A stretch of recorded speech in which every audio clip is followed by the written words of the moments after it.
Yani wewe ukija ukiniambia mimi nikisema mathalan maulidi ni masala yana khilaf baina wanachuoni na naweza kupa msururu wa wanachuoni umuman, yani kwa ujumla wanajulikaniwa hani katika ahlus sunna wal jamaa.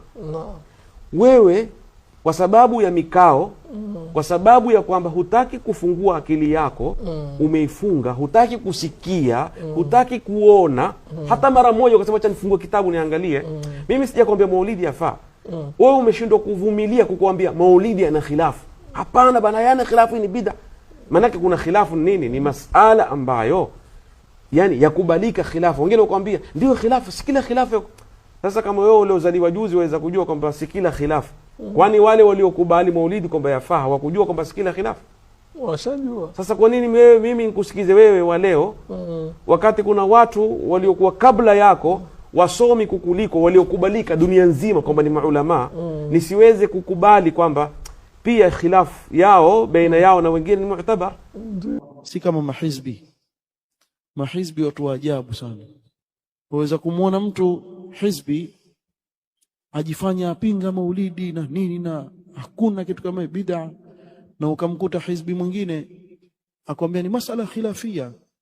Kwa lazima tuheshimu wengine. Kama wewe ufanye, wengine waacheni wafanye. Yote hii kwa sababu yeye waimba, sababu yeye ni muimbaji. Kwa hivyo ataambiwa na wale watu wa maulidi, mbona na wewe waimba? Maana tofauti iko wapi? Wewe waimba kama wao, kwa akaona hapa acha niseme khilafia. Simfahamu kuna ikhtilaf. Dajjal afuatwe masifuatwe, kuna ikhtilaf. Wanaotaka kumfuata Dajjal wamfuate, hawataki wasimfuate. Watu waishi one love, sio? Na wale mahizbi wenzake wale hawamwambii kitu. Hakuna hata mmoja atasimama mwambie kuwa wewe bwana hivyo ulivyosema makosa. Na hapa ndiyo kuna ubaya wa uhizbia, kuwa mtu wao hata akafanya shirki pengine wakamwangalia tu hivi na pengine akatetewa. Yule wala dudu si yule ni Mauritania, si na Muhammad wala dudu, wallahi da dudu hada dudu kweli. Akasema kuwa Mtume sallam amefanya makosa makubwa, hakuandika, yani kama maneno ya kishia. Kwa vile ni ikhwani, bali ni katika wakubwa ikhwan muslimin, maulama wa hukumu hili jambo kuwa ni kufuru na zandaka, ni jambo baya tu, alitubia hili. Wao wasema hakukusudia hivyo, ankusudia hivi na vile, kwa sababu ni hizbu yao, ni kundi lao. Lakini salafiyun la, wallah, alhubbu lillah walbughdhu lillah.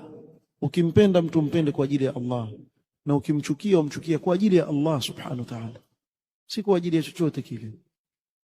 Sabilu Salaf TV, daima haki itaonekana.